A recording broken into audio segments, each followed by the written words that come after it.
ভাইয়ার কাছে কি কোনো পরিচিত সাইকোলজিস্ট আছে যে মানুষের মস্তিষ্ক বা হাবভাব দেখে মানে বলে দিতে পারে যে পরবর্তীতে এই লোকটা কি করবে? আপনি নিশ্চয়ই বুঝে গেছেন আমি কার কথা বলছি, দর্শকরাও বুঝে গেছেন। তার আগে আপনার কাছে আমি একটু প্রশ্ন ছুড়ে দিতে চাই, সেটা হচ্ছে ইউক্রেন যুদ্ধের পর থেকে রাশিয়া আর উপরে অনেক নিষেধাজ্ঞা ছিল, তার উপরে সবচেয়ে বড় তেল এবং গ্যাসের উপরে, কারণ মূল শক্তি তো রাশিয়ার এই দুইটাই। তারপরে তারা কি করলো, রাশিয়া ডাক ফিল্টের মাধ্যমে বিভিন্ন দেশে পতাকা ইউজ করে, বিভিন্ন দেশের জাহাজ, আমরা যেটা বলি যে নম্বর প্লেটহীন ডাক ফিল্টের মাধ্যমে তাদের তেলের ব্যবসায় খুব ভালো জমজমাট হয়েছিল।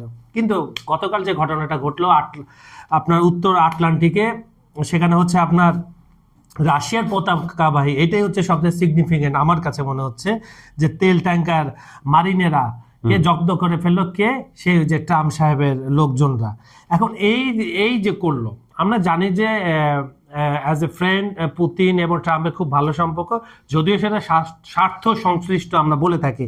এই যে মাঝখানে যে ক্যাওয়াসটা ঢুকাই দিল ট্রাম্প, এটা কেন ঢুকাইলো, কি হইলো বুঝলাম না কিছু। আসলে আপনি যে ভেনেজুয়েলার ঘটনা থেকে হঠাৎ করে, এটা হচ্ছে আমার কাছে যেটা আপনি যেটা বলছেন, ভেনেজুয়েলার ঘটনা থেকে আসলে যেটা হলো, বেসিক্যালি ভেনেজুয়েলার ঘটনায় আসলে যুক্তরাষ্ট্র জিনিসটাকে পাত্তা দিক বা না দিক, এক ধরনের সমালোচনা তৈরি হয়েছে এবং বিশ্বব্যাপী এটা একটি কঠোর সমালোচনা। এবং সবচেয়ে বড় বিষয় হচ্ছে আমেরিকার মধ্যেই, আমেরিকার ভিতরেই কিন্তু এটা নিয়ে, যুক্তরাষ্ট্রের ভিতরে এটা নিয়ে কিন্তু এক ধরনের সমালোচনা তৈরি হয়েছে। তো এখন এই যে কোনো সমালোচনা আসলে দীর্ঘায়িত করার জন্য কোনো রাজনৈতিকভাবে কোনো ভালো সিদ্ধান্ত না। সে কারণে আমার কাছে মনে হচ্ছে এই মুহূর্তে একটা ট্রাম্প প্রশাসনের একটা অপশন দরকার ছিল, যে অপশন থেকে বের হয়ে আসা, এই ভেনেজুয়েলা থেকে বের হয়ে আসার জন্য। এখন বের হয়ে আসতে গিয়ে এমন একটা কাজ করে ফেললো যে মানে যার তার না, একদম রাশিয়ার তেলবাহী জাহাজ আপনার তারা জব্দ করে ফেললো। এটা কি সরাসরি আগুনে তারা হাত দিল নাকি? আমার কাছে মনে হচ্ছে যে ছোট ঘটনাকে ঢাকতে গিয়ে বড় একটা আরেকটা ঘটনা ঘটিয়ে ফেললো। মানে আপনি বলছেন সাইকোলজি, আসলে এই যে মানসিক রোগ বা মানসিক যে সমস্যা যেভাবে বলি না কেন, এটা আসলে কারো পক্ষে বোঝা সম্ভব না নেক্সট আসলে কি। এটা সবচেয়ে বড় ঝামেলা যেটা হয়ে গেল, সেটা হচ্ছে রাশিয়া এতদিন কিন্তু ভেনেজুয়েলার ইস্যুতেও রাশিয়া কিন্তু অনেকটা রাগঢাক রেখে কথা বলছিল। রাশিয়া কূটনৈতিক ভাষাগুলো ব্যবহার করছিল, কূটনৈতিক যে হালকা পাতলা যে বিষয় বলা যায়, রাশিয়া সরাসরি কিন্তু ইউএস এর পক্ষে বা বিপক্ষে যায় এমন কোনো কিছু বলছে না, যেহেতু ভেনেজুয়েলার সাথে তার একটা দীর্ঘ একটা সম্পর্ক আছে, শুধু ব্যবসায়ী সম্পর্ক। এবং এখন বিষয়টা হয়ে গেছে যে আপনি এই যে কাজটা যে করলো, এটাকে আইনগতভাবে সিদ্ধ কিনা, অবশ্যই আইন সিদ্ধ না। যে আমরা একটা জানি, একটা জাতিসংঘের একটা আইন আছে যেটা 1982 সালে তৈরি করা হয়, সেই আইনে কিন্তু কোনো মানে এই আন্তর্জাতিক টেরিটরিতে, আন্তর্জাতিক জলসীমার মধ্যে যে আপনি কোনো ধরনের বিদেশি কোনো পতাকাবাহী জাহাজ, বৈধ জাহাজকে আপনি আটক করতে পারবেন না। কিন্তু এখন সমস্যা হচ্ছে কে কার কথা শোনে। এখন ইউএসএ তো আসলে কথা শোনার পর্যায়ে নেই, তার আসলে এক ধরনের এটা ইউএসএ বলে ভুল হবে, এটা ট্রাম্প একদম সরাসরি ট্রাম্প প্রশাসন আসলে মানে এই ধরনের ঘটনা আমরা আগে এইভাবে দেখিনি। দিন যত যাচ্ছে এগুলো বাড়ছে ঘটনা। তো এই জায়গাটার মধ্যে সবচেয়ে বড় যে ঝামেলা আসছে, রাশিয়া যেটা বলছে যে এটা আপনারা হয়তো আজকে রাশিয়ার তেলবাহী ট্যাঙ্কার জব্দ করছে, কালকে হয়তো বলছে যে আরেকটা দেশে জব্দ করতে পারে, এটা ইন্ডিয়ার হতে পারে, এটা চীনের হতে পারে।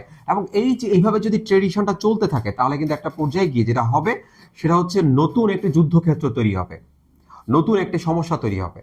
এই আসলে আমরা এখন যেটা দেখুন, আমরা গত এক সপ্তাহ আগেও কিন্তু রাশিয়া ইউক্রেন নিয়েছিলাম, কিন্তু গত 2024-এর প্রথম সপ্তাহ থেকে পুরো দৃশ্যপট পাল্টে গেল। এখন দৃশ্যপট কোথায়? গতকালকে ভেনেজুয়েলার আলোচনা করছিলাম, আজকে রাশিয়ার ইউক্রেন চলে গেছিল পিছনে, এখন 3-4 নম্বর লাইনে চলে গেছে, ব্যাঞ্চে চলে গেছে। এখন বিষয়টা হচ্ছে ওই জায়গায় যে আপনি আসলে এইভাবে যে দ্রুত দৃশ্যপট পাল্টাতে থাকে, সব কিছু ঘটনা আপনি নিয়ন্ত্রণ করতে পারবেন না, সব বিষয় দৃশ্যপট সবকিছু আপনার হাতে থাকবে না। তখন আপনি কি করবেন? আমি আপনার কাছে আসবো। তারা কি ট্রাম্প প্রশাসন কি ইচ্ছা করে, মানে বলে না, বড় হাতিকে মেরে আমি শুরু করলাম, এই কোনো মেসেজ দিতে যাচ্ছে নাকি বাকি দেশগুলোকে? সুপ্রিয় দর্শক, বিশ্বঙ্গন খুবই উত্তপ্ত, একটার পর একটা ঘটনা ঘটে যাচ্ছে, কোনটা রেখে কোনটা আপনাদের সাথে আলাপ আলোচনা করবো আমরাও মাঝখানে কনফিউজ হয়ে যাচ্ছি, কারণ ঘটনাগুলো চেইন রিঅ্যাকশনের মাধ্যমে একটার জায়গা থেকে আরেকটা মানে এক সাগর থেকে আরেকটা সাগরে, এক দেশ থেকে আরেক মহাদেশে ছড়িয়ে পড়ছে, যে ক্যাপচার করা আজকের ঘটনাটা কালকে কি ছোট হয়ে যাচ্ছে একদম কিভাবে হচ্ছে তা যাক। তারপর আমরা যতটুকু পারবো আপনাদের সামনে উপস্থাপন করব।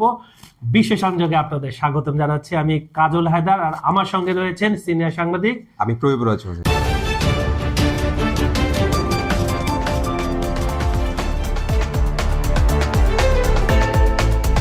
সুপ্রিয় দর্শক, আমাদের ভিডিওগুলো সম্পূর্ণ দেখে তারপরে লাইক কমেন্ট করবেন প্লিজ, আর আপনারা পৃথিবীর কোন প্রান্ত থেকে দেখেন সেটা জানিয়ে দিবেন।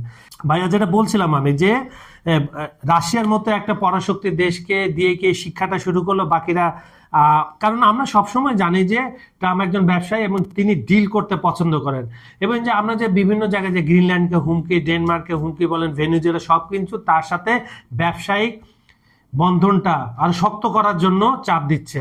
লাতিন আমেরিকা এতদিন করতো না, ইউরোপকে প্রচুর আমেরিকা ছাড় দিছে, এখন ইউরোপকে সে কোণঠাসা করতেছে, বলতেছে না ইউরোপকে আমরা প্রচুর ছাড় দিছি এবং ইউরোপের উচিত আমাদের সাথে ব্যবসা বাড়ানো।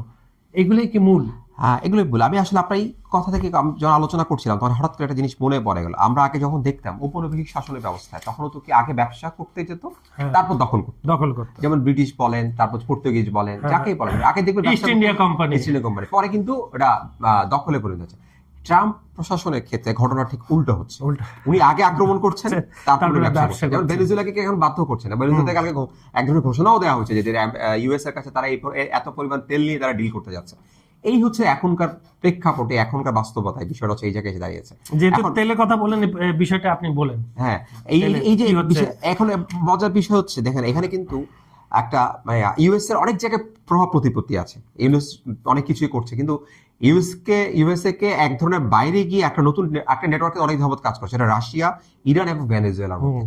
সেই নেটওয়ার্কটা কি, তারা এই যে যাবতীয় নিষেধাজ্ঞা, এই তিন দেশের মধ্যে বিপক্ষে কিন্তু আমেরিকার যাবতীয় নিষেধাজ্ঞা এবং 90% হচ্ছে তেল সংক্রান্ত, এবং এই তিন দেশ তাদের মধ্যে একটা নেটওয়ার্ক তৈরি করেছে। যেমন এরকম যে আপনি ওদেরকে বয়কট করেছেন, বয়কটকৃত তিনটা দেশে কিন্তু নিজেদের মধ্যে একটা আদান প্রদান, লেনদেন সবকিছু গড়ে তুলেছে, এবং এই বয়কটটা, এই আদান প্রদানটা, নেটওয়ার্কেরটা, এটাই আমেরিকার জন্য যত মাথা ব্যথা, এই চেইনটা ভাঙার চেষ্টা করছে। এবং এই চেইনটা ভাঙতে গিয়ে যেটা হচ্ছে, প্রথমে হিট করে বসলো কাকে, ভেনেজুয়েলাকে হিট করার পর এখন মাঝখানে ইরানের জন্য একটু কিছু গরম গরম কথা ছিল, হ্যাঁ, এবং ইরানের মধ্যে কিন্তু অলরেডি একটা চলছে, ইরানকে ব্যস্ত রাখা, ইরানি সরকারকে ব্যস্ত রাখা, এবং সবাই জানে এগুলোর পিছনে আসলে কাদের হাত আছে।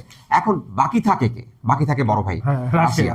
রাশিয়ারকে সাথে আসলে আপনি সরাসরি তো রাশিয়াকে এভাবে হামলা করে, আক্রমণ করে রাশিয়াকে আপনি তো বন্ধ করতে পারবেন না। কি করলো, রাশিয়াকে আসলে একটা ট্যাঙ্কার জব্দ করে রাশিয়াকে নিয়ে গেল যে তোমাকে। কিন্তু বিষয়টা হচ্ছে এই যে তেলটাকে জব্দ করার বিষয়টা, রাশিয়া বলছে আমি আন্তর্জাতিক আইনে যাব, আমি জাতিসংঘে যাব, কিন্তু আসলে আমরা সবশেষ যেটা জানি, জাতিসংঘে একটা বড় সমস্যা হচ্ছে জাতিসংঘ আসলে ভেটো, কিছু হলেই ভেটো। এই জিনিস আসলে রাশিয়া ওখানে সুবিধা করতে পারবে না, এটা ইউএসএ জানে, কিন্তু আদতে আপনি সুবিধা করতে পারছেন না। কিন্তু দৃশ্যত যে ঝামেলাটা শুরু হচ্ছে, যে হচ্ছে এই যে আপনি সমুদ্রকে, এই যে মহাসাগরগুলোকে আপনি যে এই বাণিজ্যিক জাহাজগুলো চলাচলের ক্ষেত্রে যে আপনি নতুন একটা সংখ্যা তৈরি করলেন, এটা কিন্তু ভালো কোনো পদক্ষেপ না। এটা কিন্তু মানে কোনো না কোনো ভাবে, যেমন আপনি ধরুন একটা জাহাজ যদি আমেরিকা টেরিটরি বা আমেরিকা নিয়ন্ত্রণ রেখার বাইরে গিয়ে কিছু করতে চায়, তখন তাকে তার অনেকটুকু তেল খরচ হবে, তার টাইম বিষয় আছে, এটা কিন্তু পণ্যটার উপর গিয়ে পড়বে। তার মানে কি, দেখুন বিশ্ব বাণিজ্যের ক্ষেত্রে আবার একটা অন্য ধরনের ডিস্টারবেন্স তৈরি হচ্ছে, প্রভাব তৈরি হচ্ছে। এই বিষয়টা কিন্তু কখনোই শুভকর না। এটা কিন্তু রাশিয়া বলছে যে আপনি যে ওরা যেটা ইউএসএ যেটা করতে চাচ্ছে, সেটা কিন্তু কখনোই একটা পজিটিভ কোনো কিছু নিয়ে আসবে না। আচ্ছা ভাই, আপনি একটা কথা স্বীকার করবেন কিনা জানি না, সেটা হচ্ছে আমার কাছে যে এই যে জিও পলিটিক্সের যে খেলাটা চলতেছে, আমার কাছে মনে হয় যে এগুলো স্ক্রিপ্টেড। এগুলা এত বড় বড় ঘটনা, আমরা জানি যে আপনি দেখেছিলেন যে আমেরিকা কোনো জায়গায় যদি আঘাত হানে, বলে যায় ওই জায়গাটা আমি আঘাত হানবো, আপনারা সরে যান। আর রাশিয়াকে এই ধরনের কোনো ইনফরমেশন দিছে কিনা, কারণ আমরা সবসময় দেখেছি আলাস্কা বৈঠকের কিছু কথা এখন বেরিয়ে আসতেছে আস্তে আস্তে। ওখানে বলে এরকমও কথা হয়েছিল যে পুতিনকে বলা হয়েছিল ট্রাম্প যে তুমি ইউক্রেন নিয়ে যা ইচ্ছা তাই করো, আমি নাক গলাবো না। পরবর্তী কিন্তু তাই হচ্ছে, আমেরিকা কিন্তু একঘরে করে দিচ্ছে ইউক্রেনকে, কিন্তু আমি ভেনেজুয়েলা হাত দেবো, তুমি তখন কিছু করতে পারবে না, কারণ লাতিন আমেরিকা আমার চাই। কারণ বছর পর বছর লাতিন আমেরিকার মাথা ব্যথা একটা ছিল আমেরিকার জন্য, কারণ ওখানে আপনার বামপন্থী বলেন, যা বলে, একটা সুন্দর একটা অবকাঠামো, আর আমেরিকাতে জানেন যে মুক্ত বাজার, সবকিছু মিলে।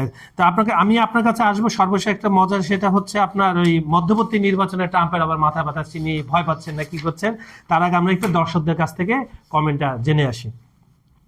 এমডি শফিকুল ইসলাম উনি লিখছেন, আমি ঢাকা থেকে দেখছি আপনাদের অনুষ্ঠানটা, আমাদের ভালো লাগে, ধন্যবাদ আপনাকে। ইসলাম নামে আরেকজন লিখছেন, উনি বলছেন যে জর্জার মুলুক তার আমেরিকার যে কর্মকাণ্ড করতেছে, এই জন্য তার সংক্ষেপে উনি বলছেন, ধন্যবাদ আপনাকে। ওয়ার্ল্ড জিও পলিটিক্স একটা মেল থেকে এসেছে, ওনারা বলছেন অসাধারণ টকশো, ধন্যবাদ আপনাকে। শুধু অসাধারণ বললে হবে না, আমাদের এগুলা সবকিছু আপনি ছড়িয়ে দেবেন, শেয়ার করবেন বেশি বেশি আপনার বন্ধু বান্ধব, আত্মীয় স্বজনের সাথে, বাংলা ভাষাভাষীদের মাঝে।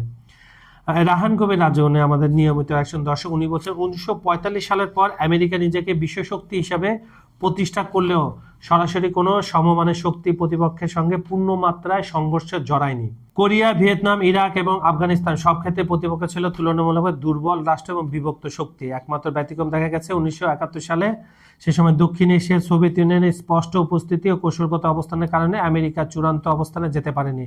শক্ত প্রতিপক্ষের সরাসরি মোকাবেলা বাস্তবতা শেষ পর্যন্ত তাদের পিছু হটতে হয়েছিল। আর আসলে 71, 2026 সময়টা অনেকটুকু এখন আর কেউ ওভাবে জড়াজড়ি সরাসরি এখন বড় বড় দেশের মধ্যে ডিল হয়, যেটা হয় আর কি। তো ভাইয়া যেটা বলছিলাম যে এখানে মাঝখানে মধ্যবর্তী নির্বাচন দিয়ে মার্কিন যুক্তরাষ্ট্রে আমি আজকে অনুষ্ঠান শেষ করতে চাই, এটা একটু সংক্ষেপে বলেন। আসলে এটা মার্কিন প্রশাসনের বা মার্কিন যে ইয়েতে যে নির্বাচনী প্রক্রিয়া বা ওদের যে গণতন্ত্র, সেটা সাংবিধানিক যে প্রক্রিয়া, সেখানে মধ্যবর্তী নির্বাচন একটা বিশাল ফ্যাক্টর থাকে। কিন্তু গত কয়েকটা বছর সেটা আসলে কয়েকটা বছর মানে কয়েকটা দফায় সেটা দেখা যায়নি। এই পর্যায়ে এসে কিন্তু একটু ঝামেলা তৈরি করতে পারে। এটা আসলে আমরা যেরকম ট্রেডিশনাল ওয়েতে হয়ে যেত, সেটা আসলে মনে হচ্ছে না এবার একটু ট্রাম্পের জন্য ঝুঁকিটা রয়ে গেছে। এবং আমার কাছে মনে হচ্ছে ট্রাম্প এই সময়ে এসে যত ধরনের সিদ্ধান্ত বা পাগলামি করছে সবগুলোর পিছনে এই নির্বাচনে ছোট করে একটা প্রভাব রয়ে গেছে। কিভাবে প্রয়োজন হয়েছে? কারণ আমরা যেটা জানি যে সেটা হচ্ছে এইখানে যদি উনি হেরে যান, কংগ্রেসে যদি প্রতিদিন ওনার দল যদি রিপাবলিকানরা যদি পিছিয়ে পড়েন, কর্তৃত্ব হারায় কংগ্রেসে, তাহলে সেক্ষেত্রে ওনার যেটা সমস্যা, ওনার জন্য অভিশংসন বা ইমপিচমেন্টের যে একটা অনেক বিল আটকে যাবে, আটকে যাবে। এই বিষয়টা ট্রাম্পকে আসলে কিছু মানে উত্তেজিত করছে বলে আমার মনে হচ্ছে।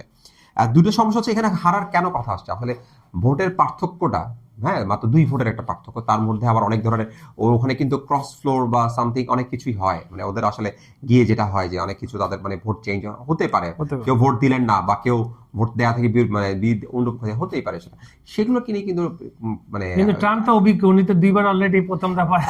না এটা আসলে না, উনি এটা আমি কথায় আসছি, উনি আসলে যেটা করছেন যেটা হচ্ছে উনি যেটা করছেন বিশ্লেষকদের মতে আন্তর্জাতিক এটা হচ্ছে উনি এক ধরনের দলের মধ্যে একটা চাপ তৈরি করছেন, দলকে চাপ দিয়ে নিজের কিছু কাজ আদায় করে নিচ্ছেন। এটা উনার টেকনিক, এটা পুরনো টেকনিক, এবং এটা যে সম্ভব সেটা কম বেশি সবাই আমরা জানি। এবং 2 নম্বর বিষয় হচ্ছে এখানে যে উনি আসলে এই সুযোগে তুমি যেটা বলেন ডিল করতে পছন্দ করেন। উনি কিছুটা দলকে নমনীয় হওয়ার জন্য, যেমন কয়েকটি বিষয় ডেমোক্রেটদের কয়েকটি বিষয়, যেমন স্বাস্থ্য খাতের কয়েকটি বিষয় নিয়ে ডেমোক্রেটদের সাথে একটা রিপাবলিকদের একটা দূরত্ব আছে, সেই জায়গাতে দলকে একটু নমনীয় হতে বলছেন। এই একই সাথে উনি আসলে নিজেকে সিকিউর করতে চাচ্ছেন, সিকিউরিটিটা নিজেকে নিরাপদ করতে চাচ্ছেন। সেক্ষেত্রে গিয়ে উনি এই যে আসলে 2 ভোটটা বা স্বল্প ভোট যেটাই বলে না কেন, সেই ভোটটা আসলে উনি নিজেকে ব্যবহার করে উনি আসলে কি আদায় করতে চাচ্ছে সেটা আসলে সবাই হয়তো সময় বলে দিবে। আসলে সবকিছুরই উত্তর সময়ের কাছে আছে, আমরা শুধু একটা অবজার্ভ করতে পারি। সুপ্রিয় দর্শক, বিশ্ব সংযোগের আজকের অনুষ্ঠানটা আপনাদের কেমন লেগেছে আমাদেরকে কমেন্টে জানাবেন। আমাদের ভিডিওগুলো লাইক, কমেন্ট ও শেয়ার করবেন। আর আপনারা পৃথিবীর কোন প্রান্ত থেকে আমাদের অনুষ্ঠানটা দেখছেন কমেন্টে জানাবেন প্লিজ। আমাদের এখানে আন্তর্জাতিক মণ্ডলের যদি কোনো বিষয় নিয়ে আপনারা জানতে চান আমাদেরকে লিখে জানান, আমরা চেষ্টা করব সেই বিষয়ে আলাপ আলোচনা করার জন্য। আজ এখানে বিদায় নিচ্ছি, আবার দেখা হবে। সবাই সুস্থ থাকবেন, সুন্দর থাকবেন এবং নিরাপদে থাকবেন। ধন্যবাদ সবাইকে।